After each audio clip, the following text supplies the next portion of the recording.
And we're back. Welcome back to another episode of Size Eyes, the life of a long-term multitasker. This is a week of last week of February that's going on right now. I could honestly talk about a lot of things, but I think this time I wanted to focus in on leaders, CEOs, presidents of companies, and leaders in general. But just thinking about like the most, like what it takes to be a good leader, like the most important decisions they make, the qualities, etc. And so I think I was just, I think going through a rebrand slash creation of a new company, as well as a lot of internal updates over the last few months and year, basically now, especially in response to COVID, as has everyone else. I wanted to, this was just a topic that came to my mind a few months ago that I wanted to dive into a little deeper now of leadership, right? And so, especially, so I think thesis here basically is that I think the most important decisions that a leader or CEO can make are the people that they hire, that the leaders hire, and the culture that's set. Right. It doesn't, or so, I think it matters a lot about the product, the service, the value props for the customer or, for the business, if it's B2B, etc. But the market forces, understanding a knowledge of the thing, of the industry, of your business, of where your niche is, how you can, those are all tactical, but I think the most important thing, not obviously, but I think the most important thing for a leader or C-level people, C-suite level people are who they hire, right? And then the culture that they set. And how's that set? I think it's defining like the mission, purpose, values, vision, whatever you want to call those.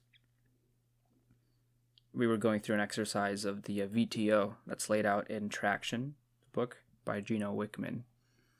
And it's called the VTO, the Vision Traction Organizer. So basically, how you have the vision, the high-level stuff, as well as the traction, which is the low-level stuff, and how do those daily things really feed up and roll up into the larger projects or the OKRs that we're using at work, whichever framework people use in business and personally, and then how does that roll up to the high level things like the vision? But it's not only the setting that vision and the high level things for yourself and the leadership team. It's because undoubtedly the founders of a company are going to be excited about being an owner, both in a literal sense as well as a figurative sense of owning their work, right? That ownership. But how do you pass that on? How does that trickle down from the top, the leadership, into each position, going down the organizational chart, right? How does that go from president to VPs to directors to managers to and so on? I think it's like how well do you hire, basically, is the question. How well do you hire? What is the hiring? So I guess this is really then an HR question, But obviously, you won't really get to HR until you're at a certain stage of a small company, a startup, a small business, what have you. And so until then, the CEO makes the final decision on hiring. And even with an HR team, they'll still probably have the final go, or be involved in the process somehow. And so, how do you... So like, that's the crazy thing about being a leader, is you need to be both that tactical, that knowledge, that subject matter expert in whatever industry and product and service, as well as the people person aspect of it. Networking. I'm just throwing around a lot of buzzwords right now, aren't I? But I think like that hiring, like I think that's an undervalued thing in startups, the hiring process. Or in general. It's like bringing in the most potential.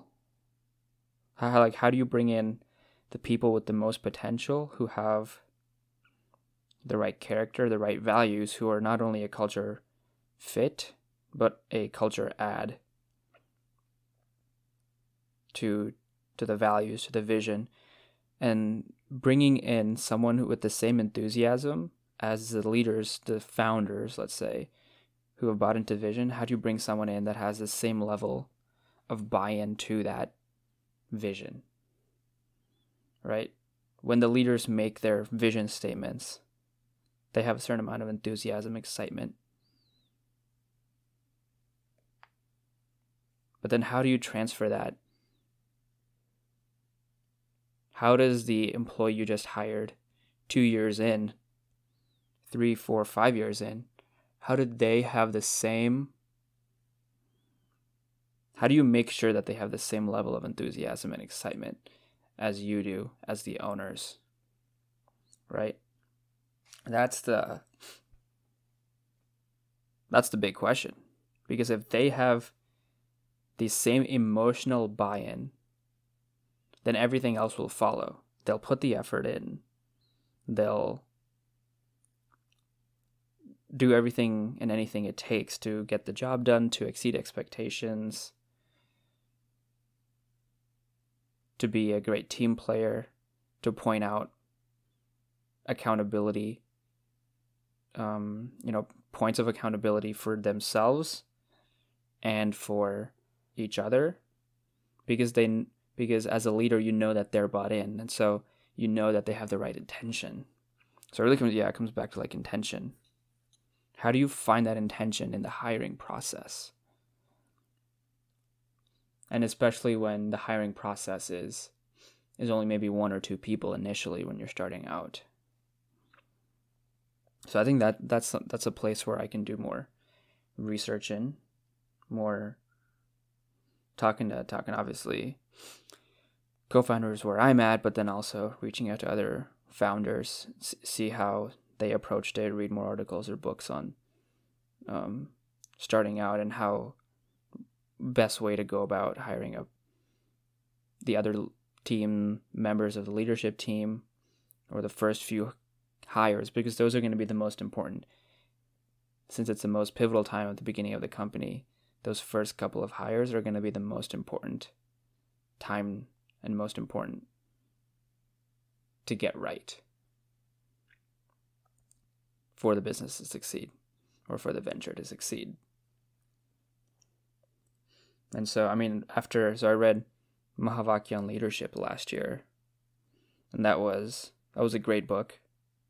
Probably top 3 book right now where it stands in my rankings. Value, impact. Very quick read. Well, 80, 100 pages or whatever, but very, very packed with. It's saying that leadership is 90% character and 10% knowledge. And, if you look at the president of the United States, right, I think you need knowledge, but is, surrounding yourself with the best people, the people who you trust. And what is trust? That's a byproduct of having good character.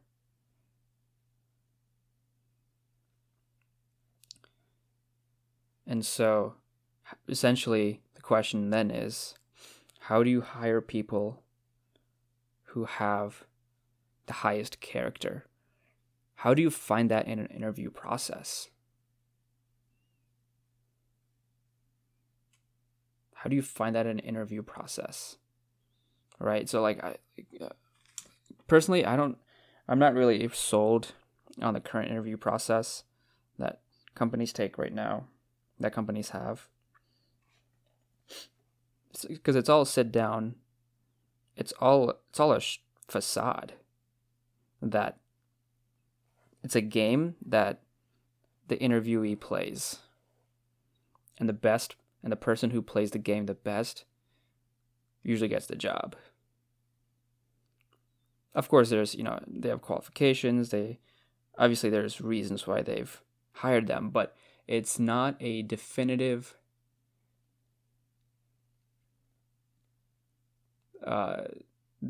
factor in determining the outcome of success. There's no strong correlation necessarily between the interview performance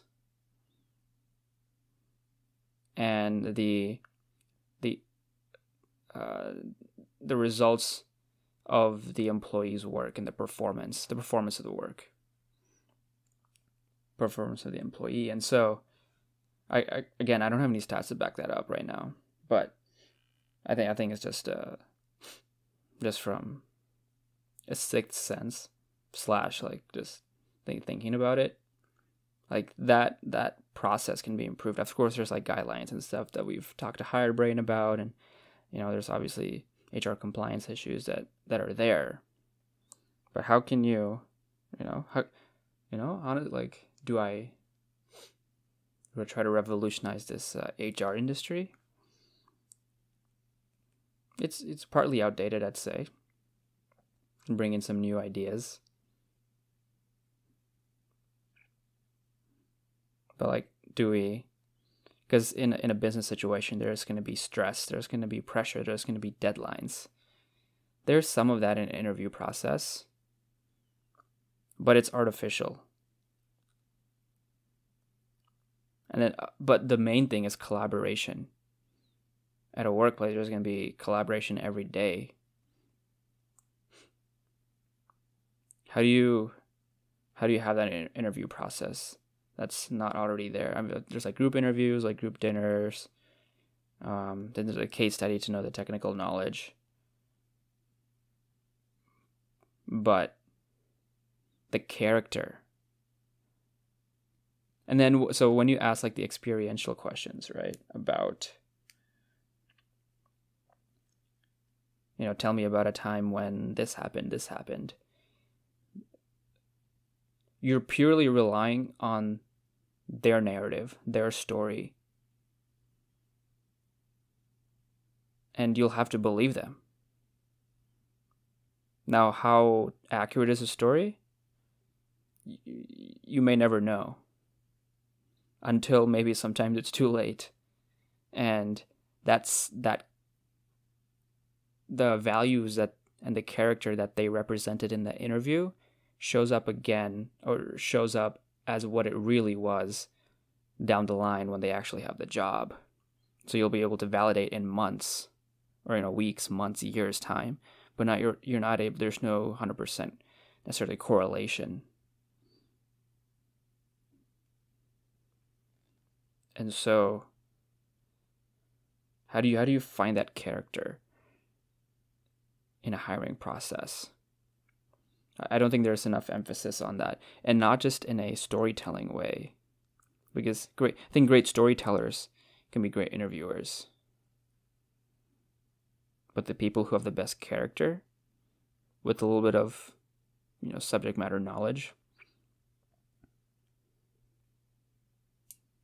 would be the best employees, and would make for the best leaders, would make for the best leadership team members, and going down. So I think it's just all about character, having those values, those strong values that you believe in, that honestly are universal. But, or not, but they go by different names in terms of, integrity, persistence, dedication, honesty, discipline, responsibility, accountability, excellence, whatever have you. But I think those kind of all really roll up to character. And so that's how do you find, I mean, I don't have the answers right now. If I did, I would be, I'll let you guys know. And I'll share.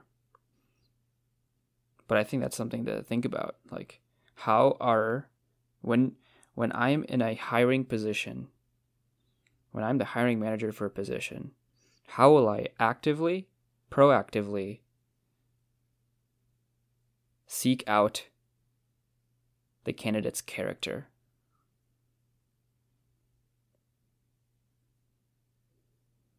I think that's my takeaway for myself. How am I going to seek out the character during the interview process, during the hiring process? Yep. Okay. Anyway, coming up on 15-20 minutes here, so I guess digressed on the topic. Went from leadership to really hiring. Didn't really expect that one, but this is what happens when you don't have show notes or notes to go off of. This is just a stream of consciousness rambling. So hopefully you enjoyed another episode of Size Eyes, the life of a long-term multitasker. I'll see you when I see you.